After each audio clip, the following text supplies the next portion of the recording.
మిమ్మల్ని నమ్మి మీకొకటి చెప్తే, మీరు రేపొద్దున కోపంగా ఉండేటప్పుడు, అది వాళ్ళ మీదే యూజ్ చేసి, if you are trying to make them feel bad because of their past or because of their insecurity, అది ఇన్‌హ్యూమన్ థింగ్ గదా! It's very unethical.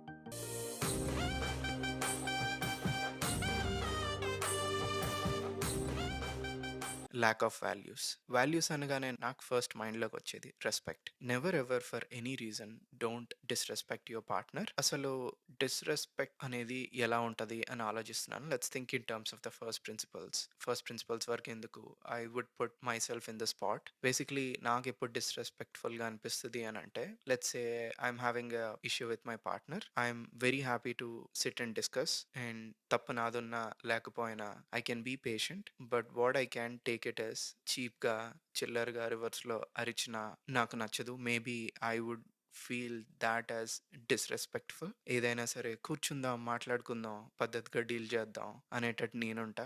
If I see any behaviour that not along these lines, probably I would consider that as disrespectful. ఎందుకు అనంటే I strongly believe thought ప్రతి మనిషికి కొన్ని values అనేవి ఉండాలి. మీరైనా సరే ఎవరైనా మీ మీద చెత్త చెత్తగా అరిస్తే మీరు ఊరుకోరు గదా! మీకు కోపమొస్తుంది గదా! Basically this is where I draw the line in my personal life.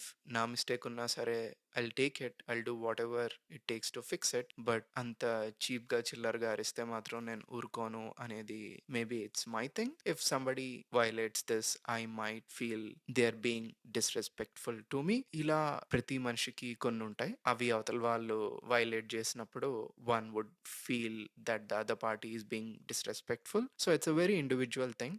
But it's a key thing. Different names ఉంటాయి. లైక్ సెల్ఫ్ రెస్పెక్ట్ అంటారు, ఆత్మాభిమానం అంటారు.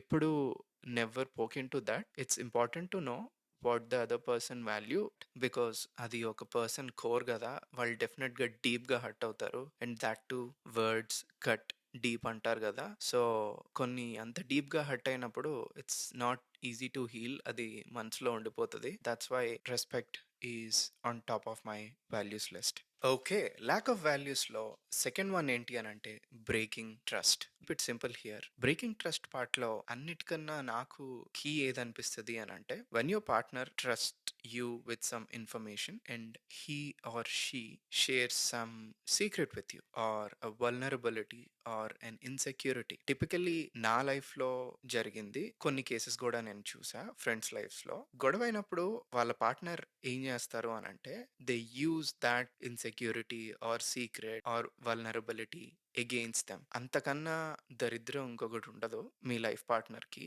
ఎప్పుడైనా సరే మిమ్మల్ని నమ్మి మీకొకటి చెప్తే, ఎంత కోపంలో ఉన్నా సరే never ever use thought against them. ఒక్కసారి ఇలా జరిగిందా, ఇంకొకసారి ఎప్పుడు మిమ్మల్ని అస్సలు నమ్మరనమాట.